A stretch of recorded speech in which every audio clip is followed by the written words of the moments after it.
Hello, আসসালামু আলাইকুম। কয়দিন ধরে আমার খুব ডাঁটা দিয়ে ইলিশ মাছ দিয়ে খেতে খুব ইচ্ছে করতেছিল।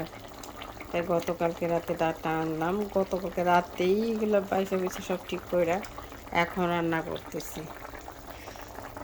দেখো কি সুন্দর কি ইয়ামি লাগতেছে দেখতে। ইলিশ মাছ দিয়ে ডাঁটা। আমার মনে হচ্ছে যে ইলিশ মাছটা ডাঁটাটা একসাথে থাকার জন্য ওরা সৃষ্টি হয়েছে। পাতলা ঝোল রান্না করছি।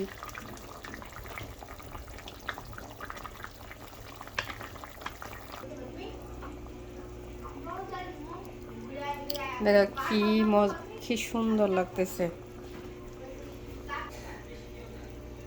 খেতে মনে হচ্ছে খুব সুস্বাদু হবে।